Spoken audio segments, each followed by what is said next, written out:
This is East Asia Tonight. Good evening, I'm Ateli Edwards. Tonight's top stories. Shoring up ties with its East Asian neighbor. South Korea's president embarks on a two-day visit to Japan against the backdrop of Tokyo's recent standoff with China over Taiwan. Now, Canada looking to diffuse a decade of dispute. Prime Minister Mark Carney heads to Beijing with deals in trade, energy and agriculture on the table. Now, China defends its sizable trade with Iran, vowing to defend its lawful rights after the U.S. president announced new tariffs on countries doing business with Tehran. And snap election speculation revives the so-called Takaichi trade, boosting Japan's equity markets to a record and weakening the yen.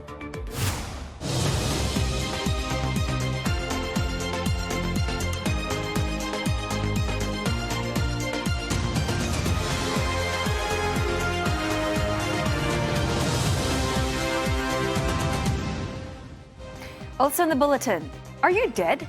Well, that's the name of an app taking China by storm.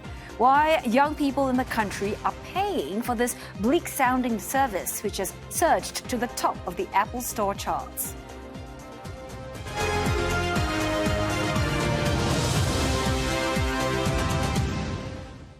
Japan and South Korea agreeing to strengthen security and economic ties as Prime Minister Sanae Takaichi hosts President Myung in the Japanese city of Nara. Well, Mr. Lee told Ms. Takaichi that cooperation between their countries is more important than ever. The Japanese leader echoing those remarks, calling for Seoul and Tokyo to work together to ensure regional stability. Well, the leaders' summit comes as Tokyo faces a deepening diplomatic row with Beijing. Mr. Yi's visit comes about a week after his trip to China. Now, he underscored the importance of relations with both Beijing and Tokyo, earlier telling Japanese media it was not his place to intervene or get involved. Now, CNA's senior correspondent Michio Ishida joins us now live from Tokyo. So, Mitch, walk us through what are some of the key outcomes of the summit between Ms. Takaichi and Mr. Yi. Well, President Myung was known for his harsh rhetoric towards Japan's colonial rule of the Korean Peninsula when he was an opposition party leader. But this stance was not in the joint press statement. He placed importance on the 1,500 years of exchange and cooperation, which started in Nara, Japan's old capital, where the summit was held. Previously, the two leaders met on the sidelines of APEC held in Gyeongju, also historic capital of South Korea. So he stressed the historic weight both places carried. Now, last year, the two countries observed 60 years of normalization of ties since the end of World War II. Mr. Yi said he wished for a future-oriented relationship starting this year for the next 60 years. Now, areas they agreed to cooperate: economic security, science and technology. By initiating discussions between authorities of two sides, they agreed on joint responses to transnational crimes, including scams, which has affected citizens of both countries. They will also advance talks on common problems they started discussing last year on low birth rate, aging population, agriculture, disaster prevention, and suicide prevention. Now, they did not mention strained ties between Japan and China. Of course, Mitchell, lots to talk about, especially in this uncertain geopolitical climate. So just how crucial are ties between South Korea and Japan? Well, let's start with trade. South Korea is an important trading partner for Japan, ranking 3rd to 4th. And as Ms. Takaichi said, agreement on securing cooperation on a supply chain is important. It's on the back of uncertainty of the Trump tariffs and Japan's relationship with China, which has soured since Ms. Takaichi's comment on a possible Taiwan contingency. Now, Japan and South Korea are both allies of the United States. Trilateral cooperation, Japan, South Korea, U.S., is important for peace and stability in the region. And Ms. Takaichi has repeated the trilateral framework many times in her press statement. Now, Japan and South Korea are both democracies, placing importance on international rule of law and a free and open Indo-Pacific. And as neighbors, cooperation is crucial in the world that is stable. And for the past 3 years, bilateral ties, often hurt by history-related rifts, have been showing a positive trend when then President Yoon Suk-yeol decided to put aside comfort women and forced labor issue and promoted a shuttle diplomacy with then Prime Minister Fumio Kishida. Shigeru Ishiba succeeded it, and Ms. Sanae Takaichi said she is looking forward to visiting South Korea next in hopes of notching more strategic cooperation with South Korea and taking ties to a high level. They will spend together again on Wednesday with a visit to Horyuji Temple, which is a UNESCO World Heritage Site. All right, many thanks for that report. CNA's senior correspondent Michio Ishida in Tokyo. Now, China is set to host Canadian Prime Minister Mark Carney, with the two countries looking to reset nearly a decade of tense relations. Mr. Carney is due to arrive in Beijing tomorrow, where he will meet President Xi Jinping, Premier Li Qiang, and other Chinese leaders as well. Trade, energy, agriculture, and global security expected to be on the agenda. We've got Deborah Wong now joining us live from Shenzhen for the very latest. Deborah, a few key sticking points in relations remain. Walk us through what some of them are. So China is Canada's second biggest trading partner, but those trade relations have been very rocky of late. And top of the issue right now is crude and canola oil. And we can expect this to be on the top of the agenda, especially against the backdrop of U.S. now taking control of Venezuelan oil, potentially impacting Canadian exports to the U.S. So China launched tariffs on Canadian oil last year, and that was in retaliation for Canadian tariffs on Chinese EVs as well as aluminium and steel products. And that EV tariff was done in alignment with the Biden administration. So all that could change right now with U.S. and Canada and Canadian ties fraying today. National security issues could also be addressed, given that policymakers in Canada have urged Carney to try to seek a more balanced relationship with China, especially when we're looking at economic interests as well. Now, last year, U.S. and Canadian cybersecurity agencies also accused Chinese-linked hackers for targeting critical infrastructure. And China came out to slam that. They debunked those claims. And we also need to take note that Canada is also leading and very much involved in a G7 initiative to try to reduce reliance on Chinese rare earths. So collectively, all these issues are sticking points, and that could also shape the way, discussions in terms of trade, in terms of cooperation could be done over the next few days. And also, Deborah, well, Mr. Carney, he is the first Canadian leader to visit China in 8 years. Yet, expectations of a breakthrough are quite low. Why is that? We have to look at the context. You mentioned that, Mr. Carney is the first Canadian leader to visit China after such a long time. And, the last visit was actually by the former leader, Justin Trudeau, in 2017. There have been bilateral engagements between the two leaders in recent years, but this meeting that's upcoming is seen as the most formal one so far. So analysts are not expecting any immediate breakthroughs. Right now, they're seeing this meeting as building momentum, trying to seek more stability, and dialogue will have to continue. We look at the experience of Australia, for instance. Only after several meetings with Albanese did China then decide to lift tariffs on Australian wine and barley, and that was seen as a more pivotal, symbolic gesture of restoration of ties. And then we look at the Indian example. There are a series of high-level engagements that started sometime in 2024, and only in the middle of last year did Modi visit Xi in Beijing, and that really eventually paved the way for both India and China to resume direct flights, as well as to ease off a military standoff at the border zone. And, we have to also take note that that was Modi's first visit to China in 7 years. And all these will definitely take time to pan out. But China will next be watching how Canada deals with U.S. foreign policy, the kind of language that's coming out of the country as well, especially with regards to Taiwan and Hong Kong. We've already seen 2 Canadian MPs cut their trip to Taiwan short ahead of Carney's visit to Beijing. So we have to see how all these will pan out. It will be a long game. Right, thanks for putting things in perspective for us. Deborah Wong, live in Shenzhen.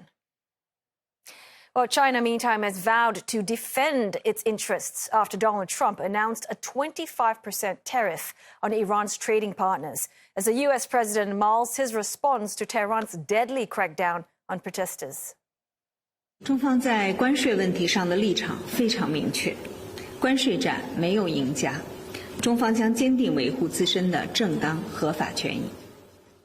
The U.S. president, in his Truth social media post, said that the announced levy is immediate, final and conclusive, as Washington considers military options to Iran's crackdown that reportedly killed more than 600 protesters. Well, Mr. Trump did not give any further details on who exactly the tariffs will be imposed on, but China, as Iran's biggest partner, will likely be impacted.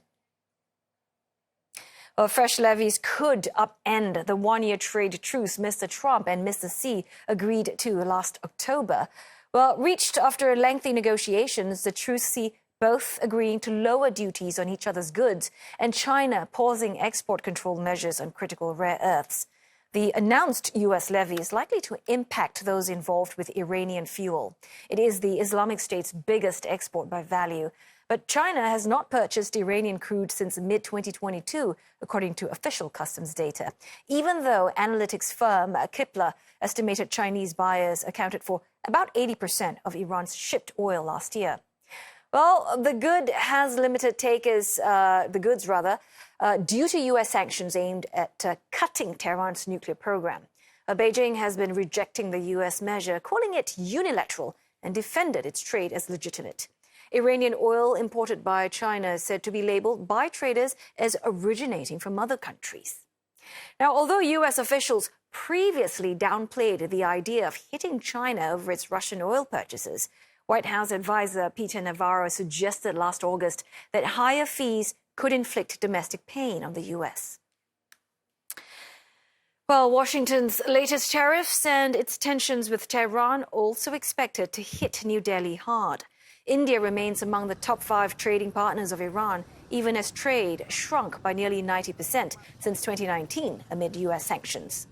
New Delhi maintains strategic and economic interests in Iran, including the Chabahar port that provides India with stable, quicker access to Central Asia and Europe. Well, Ishan Garg is covering this story for CNA from New Delhi, and he explains what's at stake for India amid the protests in Iran. Outside of what the India's foreign ministry has said, which is concerning Indian citizens currently in Iran, India also has invested estimatedly $500 million in a mega port project called the Chabahar Port Project in Iran. And this port project serves as a critical conduit for India's wider trade ambitions as well. India took over the operations of the port in 2024, and it has a 10-year lease for during which period it will operate the port. And the idea is that this will serve as a conduit through which India can carry its trade to Central Asian nations, potentially to Europe as well.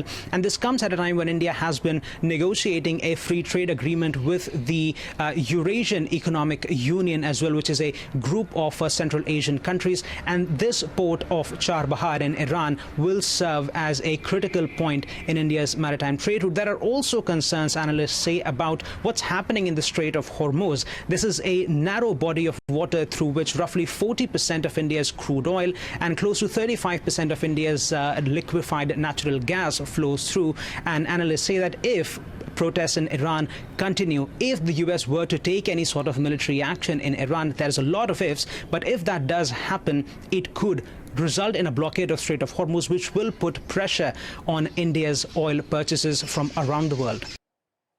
Well, the protests in Iran are the largest in years. Demonstrators are demanding substantive change, specifically at the top. Yasmin Yonkers tells us more about Iran's long-standing regime and the intensifying pressure it faces. The country's political system combines elected institutions with powerful unelected bodies. But the supreme leader, Ayatollah Ali Khamenei, holds ultimate authority. He oversees the military, the judiciary, as well as councils that determine who can run for office.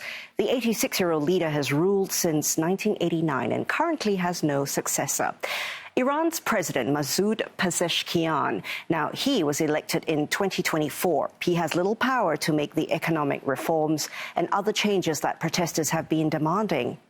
And Iran's leadership took a significant hit after Washington struck its nuclear facilities during the 12-day war between Israel and Iran last June. Several military leaders were killed then, air defenses were nearly wiped out, and Tehran's ballistics program set back. The supreme leader was out of sight for days during and after the war. Well, sanctions have dealt another blow for Tehran's leaders, weakening the country's economy and boosting inflation, which triggered these widespread demonstrations. There appears to be no major political challenges waiting to overthrow the leadership.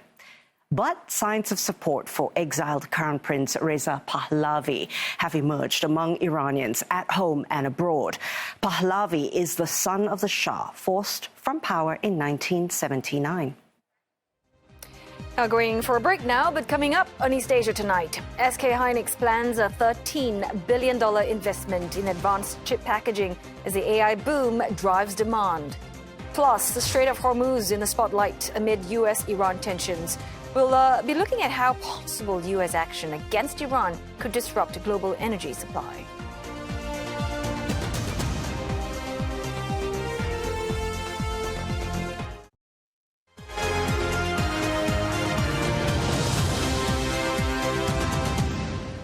Hello again. Good to have you with us on East Asia tonight. It is now time for your business news with Roland Lim. And Roland, I believe the Japanese markets are making headlines today. Stocks have surged to an all-time high, while the yen has slid to a 19-month low. What's that all about? Yes, and it's politics that's driving the momentum. The markets are betting that a possible snap election next month could revive the so-called Takaichi trade. Analysts say Ms. Takaichi would want to capitalize on her cabinet's high approval rating and support among young voters to regain a majority in both legislative chambers. Ms. Takaichi took over the reins of the Liberal Democratic Party in October after the party suffered a string of losses over a cost of living crisis and a political funding scandal. The LDP currently is in a coalition with the Japan Innovation Party in the lower house, but is in the minority in the upper house. Analysts say a victory for the LDP would allow Takaichi to push ahead with her ambitious economic plans, which include the largest stimulus package since the COVID-19 pandemic.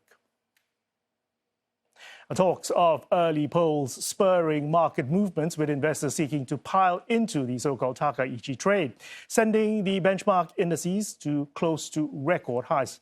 The broader Nikkei 225, 3.1% high, and the broader topics also up by 2.41%. Experts believe that if Ms. Takaichi dissolves parliament, the result would be a weaker yen, higher equities, and lower bond prices, based on the idea that early elections means proactive fiscal spending. And that resonates with the yen's fall today. It crossed the key 158 yen per dollar mark, hitting its lowest in more than 18 months. Finance Minister Satsuki Katayama voicing concerns over what she calls the yen's one-sided depreciation, reflecting rising unease over the slide. The yen's persistent weakness has become an intensely political issue in Japan, where it has contributed to rising food and energy prices. That's a sharp contrast to years of deflation and little change in the cost of living. South Korean chip giant SK Hynix plans to invest $13 billion to build an advanced chip packaging plant as the firm rides a global AI boom. Construction of the new plant will begin in April, with completion targeted by the end of next year. The chipmaker says it is responding proactively to meet fast-growing global AI demand for high-bandwidth memory chips, or HBM, which are essential for AI products and data centers. SK Hynix was the leading player in the HBM market last year with a 61% share. South Korea's government says it'll triple spending on AI this year, and it hopes to propel the country into the ranks of the world's top AI powers alongside the US and China. The company's shares have surged nearly 280% this past year alone amid frenzied global demand for semiconductors. Meantime, oil prices ticking higher on concerns Iran may reduce exports as it cracks down on the biggest anti-government demonstration in years. Adding to supply concerns, the U.S. president's announcement that any country doing business with Iran will face 25% tariff on any and all business being done with the United States of America. Brent crude is currently at $63.87 a barrel in Asian trade. U.S. market West Texas Intermediate $59.82 a barrel. Well, global markets caught up again in geopolitical risks. We've got the Strait of Hormuz surging back into focus amid reports that the U.S. is weighing possible intervention in Iran. And of course, to tell us more about the implications for energy markets, Roland Lim in the hot seat. So, Roland, once again, break this all down for us. What's driving this renewed focus on the Strait, and why should markets care so much about it? I think at the core of this is the risk to supply disruptions. I mean, Iran sits astride the Strait of Hormuz, and while Iran actually supplies maybe just about a few percentage of the total global oil supply, the threat of supply disruptions, that threat alone, perceived or real, is adding premium to crude prices. I mean, look, just after a week of protests in Iran, it has escalated to hundreds being killed, thousands being detained. And now President Trump says, or he has rather hinted, that he has very strong options, either militarily or in terms of tariffs. So because of this conflict or possible conflict brewing, oil traders are now very nervous, and that has pushed Brent crude as well as WTI crude prices to multi-week highs. Right. And we see oil markets reacting. What about equities and other markets? Are they showing signs of stress as well? Absolutely. I mean, energy prices are rising, but the broader markets are also pricing in this geopolitical risk. For example, the US dollar is weakening. It is weakening not just because of the geopolitical risk, but also domestic affairs back home. Safe haven like gold has also shot up to record highs because of that. So investors are actually monitoring the Iran situation very carefully, but it is also important to stress there are parallel risks involved, including the criminal investigations into U.S. Fed Chair Jerome Powell, and on top of which they are also keeping an eye on key CPI data out of the U.S. So all these things come into play when we're talking about the broader markets. And there are some critics out there, they're arguing that markets shouldn't be moving too much just yet. What are your thoughts on this? Well, it's a fair comment. I mean, some strategists say that actually, aside from the raised or heightened rhetoric, conflict hasn't begun yet. We have the fact that there hasn't been any shutdown of the oil routes along the strait, and on top of which, the U.S. Fifth Fleet in the Persian Gulf, that is a big deterrent for any disruptions to take place. Nevertheless, though, it's the heightened tensions, the fact that there could be talk of tariffs on trading partners with Iran, or the fact that the president has been briefed on military options. Now, these are all reinforcing that risk premium when it comes to oil, when it comes to currency, and when it comes to gold prices. So, finally, to wrap things up, in the next 48 to 72 hours, what should our viewers be looking out for? Well, the three big indicators would be oil direction, whether the continued strength would suggest risk premiums on the oil markets. Second thing would be the U.S. policy moves. I mean, whether there'll be any confirmation of military steps or even more tariffs by the U.S. president. And finally, a risk sentiment in the market. So keep an eye on the price of gold, keep an eye on the government bonds in the U.S. and Europe, and that will actually indicate how nervous the broader investors really are. Okay, quite a few things to keep our eyes on. Well, thanks so very much for that, Roland. Okay, well, on that note, we are going to go for another break now, but coming up next on East Asia Tonight, the implications of closer ties between Japan and South Korea after their leaders agreed to boost cooperation in the second summit in 3 months. Plus, the impact on the world's largest chip maker after Taiwan says it has reached an agreement with the U.S. on a trade deal following months of talks.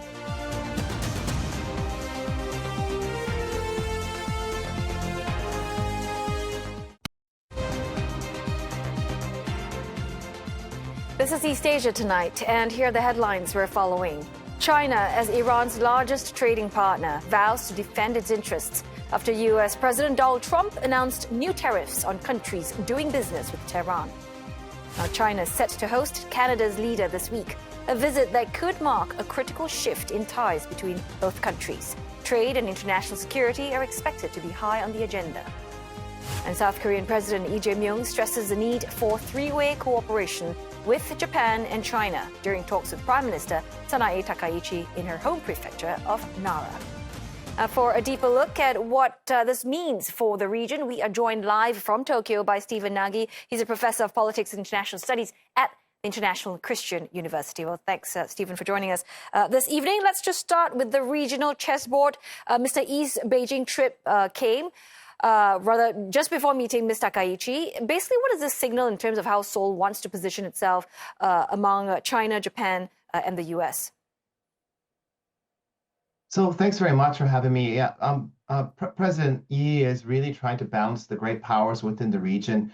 It doesn't want to offend China. It still wants that essential market access to the Chinese market. At the same time, it wants to have the most positive relations with the United States and the Trump administration to deal with the challenges of North Korea. And of course, I think the long-term challenges of China's economic rise and what does that mean for strategic autonomy by countries. And President Yi is also thinking about its relationship with Japan. And what we've seen in terms of the Japan-South Korea relationship over the past 5 or 6 years is that it's actually moved in a much more positive direction.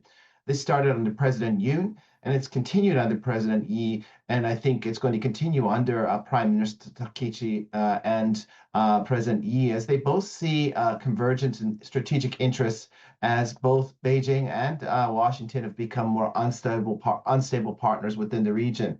And when there's instability amongst the Chinese and the U.S., the best choice for the Japanese and the South Koreans is to work together and be aligned on strategic interests.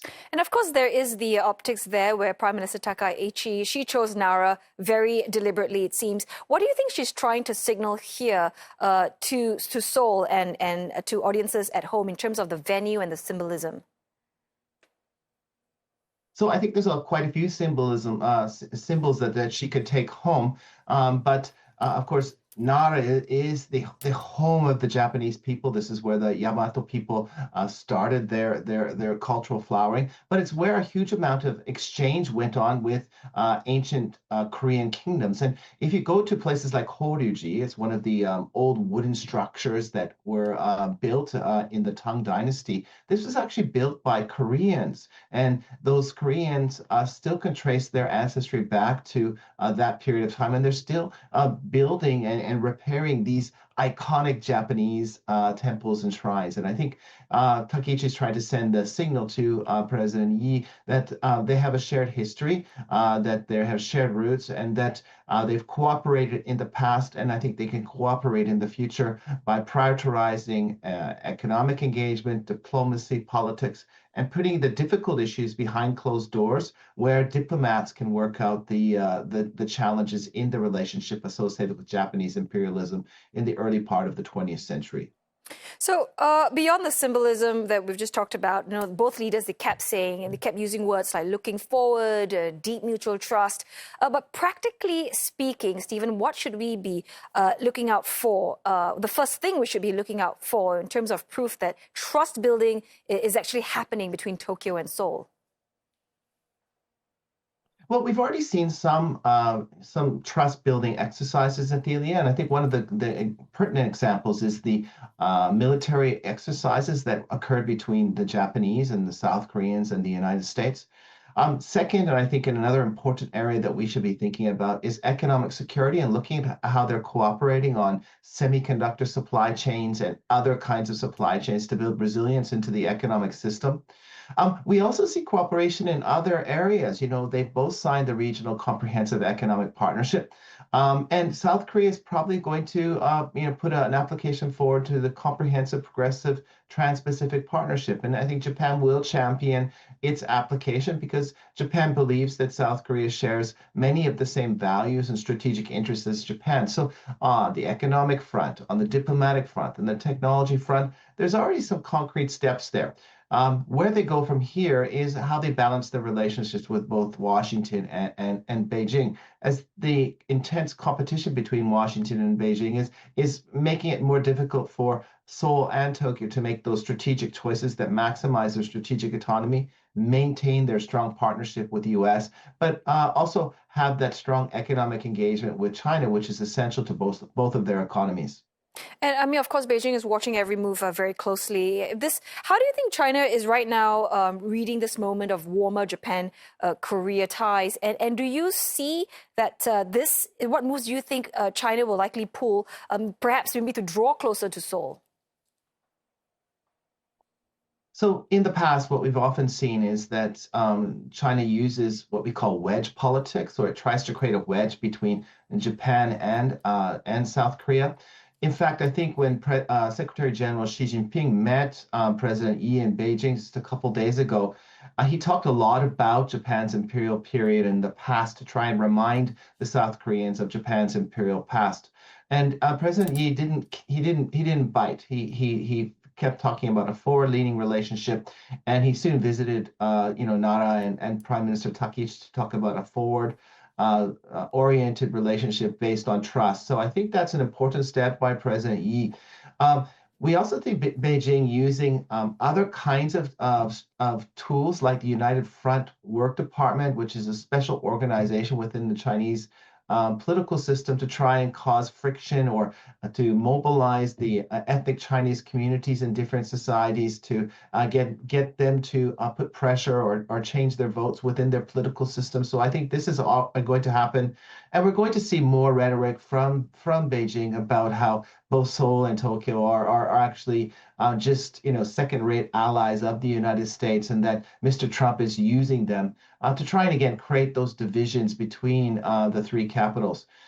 What Seoul and Tokyo need to do is they need to again continue to meet often. This is the third visit between Takaichi and President Yi since she became Prime Minister. I think that's a great sign for leader-to-leader relationships, but they also need to expand this to include President Trump, who is unpredictable and needs to have those kinds of high-value meetings where he looks great and he makes America look great again. And I think, pardon the expression, a threesome between the three countries would look very, very well for President Trump, but it also will help strengthen the narrative that all three countries are working together to strengthen their partnership for peace and stability in the Indo-Pacific. So if we zoom out to the biggest flashpoint in the region, from Japan's perspective, Taiwan tensions obviously reshaping. Is that reshaping Japan's expectations of Seoul? As we see the region basically increasingly organize themselves around the Taiwan question. Yeah, it's true. So, Japan has been explicit, but we should be very clear that previous prime ministers held the same position as Takaichi. They just didn't say it explicitly. And when you go to closed doors discussions in Seoul, many people say, we face the same problems as Japan in terms of a Taiwan contingency. If there is a forced reunification with Taiwan through military means by China, this would dramatically affect the sea lines of communication. It would cause a breakdown in the critical supply chains for semiconductors, and this would cause global and regional negative repercussions for the South Korean economy, the Japanese economy, and the global economy. They're reticent to say this publicly because, again, they're worried about what kind of economic coercion or disinformation could be lodged at South Korea by China. And we should remember, when the previous President Park Geun-hye, wanted to install THAAD missile systems in 2017 in South Korea in response to North Korean missile tests and a nuclear test, Beijing put sanctions on South Korea, and this was the closest of close relationships. President Park spoke Mandarin. She gave a speech in Mandarin at the People's Congress in Beijing. So if Beijing's willing to do that to South Korea, I think there's a real strong view that they need to be cautious about what kinds of positions they have on issues that are critical to Beijing, and that the most critical one is Taiwan. Well, always good speaking with you. Thanks for helping us understand the region better. Stephen Nagy in Tokyo, Professor of Politics and International Studies at the International Christian University. An indefinite strike by Seoul's bus union has brought travel chaos to the capital as commuters brave biting cold to get to work. More than 7,000 buses operated by 64 companies are sitting idle after wage talks with the government broke down following 10 hours of negotiations. No further talks have been scheduled, but both sides are expected to continue discussions through back channels. City officials have activated emergency transport measures, increasing subway frequency, expanding community bus services, and urging taxi drivers to stay on the road. 집에서 출근하는 수단이 버스밖에 없어가지고 지하철 타는데 한 30분 정도 이동을 해야 돼서 조금 더 일찍 일어나서 이제 준비하는 방법밖에 없을 것 같아요. 네. 일단은 아침에 일찍 일어나는 것도 너무 불편할 것 같고요. 그리고 이렇게 추운 날씨에 만약에 버스가 한두 대를 운영한다고 해도 그래도 기다려야 되는 시간이 너무 길다 보니 이 추운 날씨에 너무 불편한 것 같습니다. Well, Taiwan says it has, quote, reached a consensus with the U.S. on a trade deal following months of talks. Taiwan's Office of Trade Negotiations says that the goal of talks has been to seek reciprocal tariff reductions without stacking tariffs and to obtain preferential treatment for semiconductors, semiconductor derivatives, and other items. It added that details are being finalized. Well, the trade negotiators were responding to a New York Times report that suggested the agreement will reduce Taiwan's tariff rate to 15%. Well, that's in exchange for chipmaker TSMC to commit to building at least 4 more facilities in Arizona. President William Lai has pledged to boost investments in the U.S. and increase defense spending as the island tries to further reduce levies and avoid a toll on its chip exports. Well, the Trump administration had initially slapped Taiwanese exports with a 32% tariff, which was later lowered to 20%. Well, TSMC is finalizing additional investment in the U.S., bringing its American investments to at least $165 billion. Well, under the deal, TSMC is said to commit to at least 4 more facilities in Arizona, adding to the 6 factories and 2 advanced packaging facilities it has already promised to open there, according to Bloomberg. The TSMC investment is part of Taiwan's tariff negotiations to reduce its duties rate to 15%. Duties currently stand at 20%. Chinese EV makers rallying on reports the European Commission is considering a minimum price system to replace import tariffs, a move that could benefit product margins and sales growth. BYD shares ending up 1.6% after jumping as much as 5%. Xpeng and Geely also finishing with solid gains. Now, the proposed regime is expected to replace tariffs on Chinese EVs, ranging up to 35% imposed in 2024. The move comes as the EU looks to shore up trade relations with other countries as tensions with the U.S. worsen, following President Donald Trump's threats to take control of Greenland. The EU also under pressure to protect its domestic automotive industry, which faces stiff competition from Chinese rivals. Now, the chiefs of many of the world's major central banks have issued a joint statement in support of U.S. Federal Reserve Chair Jerome Powell after the Trump administration threatened him with a criminal indictment. Well, the heads of the European Central Bank, the Bank of England, and 9 other institutions denounced the probe, calling it a pretext to win presidential influence over interest rates. Now, former chairs of the U.S. Federal Reserve have already sounded the alarm. Yesterday, Janet Yellen, Alan Greenspan, along with 10 other former U.S. government officials, signed a statement describing the move as an unprecedented attempt to use legal means to undermine the independence of the Fed. Well, the Fed chief says the accusations are a pretext to remove him from office. Mr. Trump has been a longtime critic of Mr. Powell as he pushed the Fed to lower interest rates. Now, Mr. Powell's term ends in May, and White House Economic Council Director Kevin Hassett is a front runner for the top job, and he has voiced support for the DOJ's probe. Just taking a look at what's happening. Time now for another break, but coming up next on East Asia Tonight, an app that lets your family and friends know you are still alive goes viral in China. Why Are You Dead is the top Apple paid app in the country.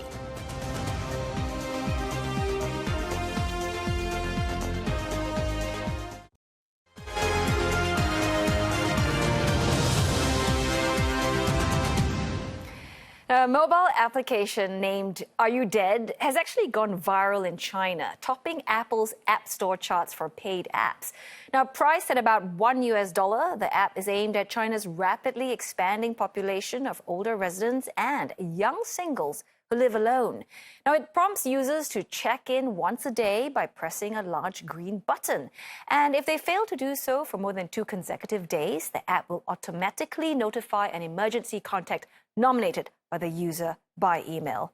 Well, for more on this, we've got CNA's Genevieve Wu. She's in here in the studio with us. And of course, we also have our senior correspondent, Tan Yuguan, in Shanghai. Now, Yuguan, firstly, I know that you have downloaded this app. So just tell us what it's all about, what does it do, and just how successful it is in China.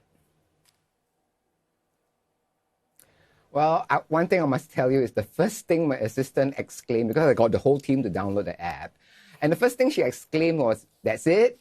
Yeah, indeed, the app is really very super simple. All it does, as you say, is ask for your name and then email someone whom you like to send an email to if you fail to check in for 2 days in a row.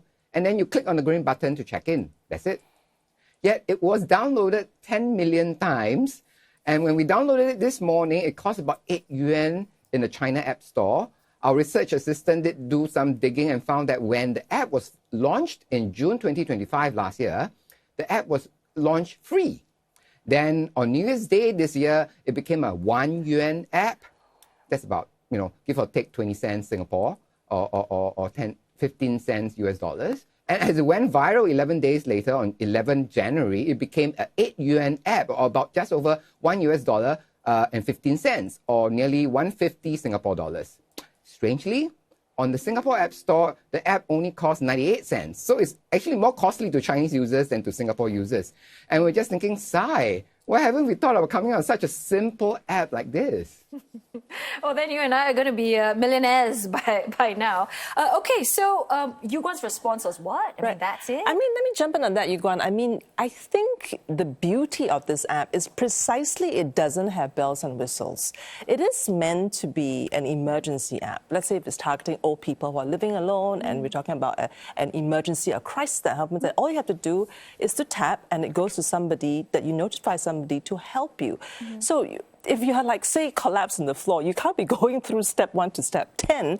It really doesn't need the bells and whistles. But for me, my takeaway from this app that has gone viral, and the top paid app in Apple app on China now, I think it's the name, how sensational the name is 死了没, right? You understand about Chinese. And the English translation is, are you dead? I think a better translation is that you dead yet?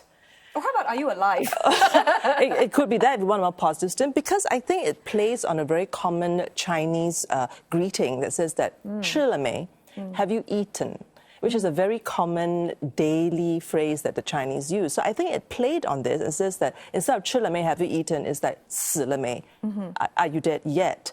And I thought that was the beauty of this ad. So I think it's sheer marketing, right. How sensational this name is. Right. And you actually spoke to an expert, right, to find out more actually why is it such a hit with all these young people? Yeah, I did. And I think, to me, I think it struck a nerve, with young people. I think these young people who have moved, many of them whom have moved far away from the villages, right, and they're now in big cities, right, and they feel the disconnect from family, from the countryside, and it struck a nerve that they're alone.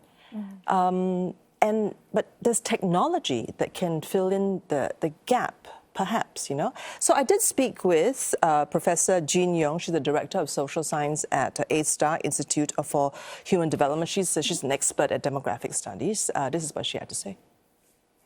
The Chinese young people are all flocking to the big cities, and that is one reason why you're seeing the subscription of this app are especially high for young people in big cities.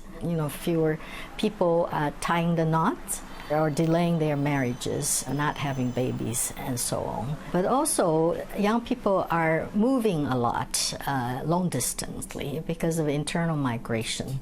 So people move into big cities, leave the urban, rural area, and move to the big cities. That's why we see a huge increase in there. On top of that, there's attitudinal changes that comes with the economic changes, right? People, this generation, young people want more privacy, so they want to live alone more and longer, and some of them don't prioritize marriage and parenthood as much as before anymore. So yeah, we've heard, what the expert there was saying, that there is this sense of solitude among younger people, probably women included. But the fact is that, okay, firstly, this app is not free. You have to pay for it. It's quite a simple app. And as you've mentioned, right, Yuguan, this feature is not exactly new. So help us elaborate a little bit more. Why do you think it's still the most downloadable app at this point? Well, there are many people living alone in China, as the expert mentioned. In fact, in 2024, Beike Research Institute is part of a property leasing company, compiled data about people living alone, and they found that the number of people living alone in China reached 123 million in 2024. With 110 million of them being young, middle-aged adults aged 20 to 50. That's about 8% of China's population.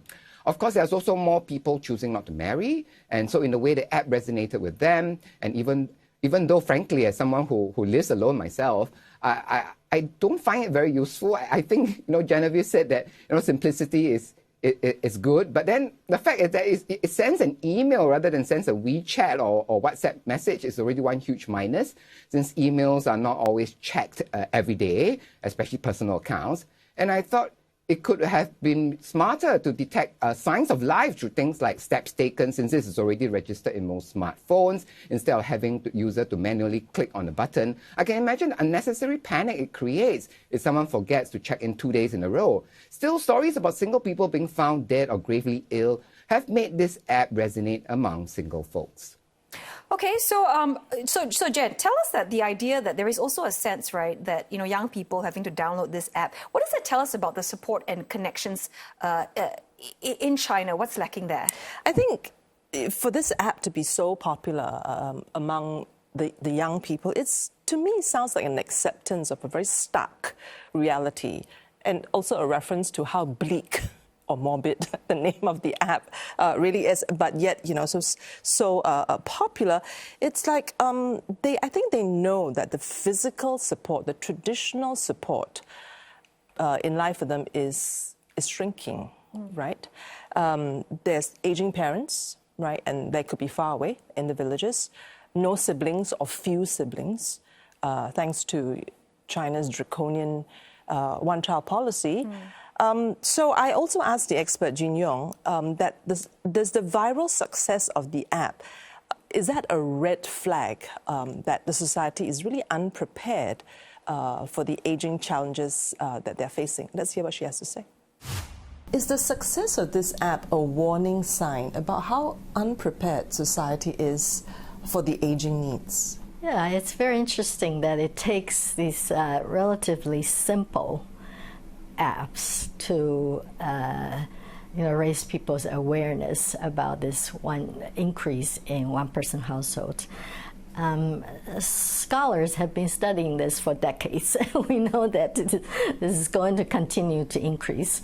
But I think it's a good sign that people now realize that these are real trends, and that increasingly family support has become weakened over time because fewer siblings, fewer relatives, fewer kins around, especially with China such a big place. Moving around, internal migration has increased a lot. So there's probably a real need to use some other support, other kind of support like the apps. I think there's no reason not to use the apps to help, so to avoid people become isolated. Well, there's so much to cover, but I'm afraid we have run out of time. But I'm definitely going to look into this app. I mean, no harm having one, right? Yeah, it's just you can download it too. Yeah. So thank you so very much, Genevieve, here speaking to us in Singapore, and of course we've got our senior correspondent Tan Yu Guan in Shanghai. As I've mentioned, we have run out of time. Hope you've enjoyed Tuesday's edition of East Asia Tonight. See you again tomorrow.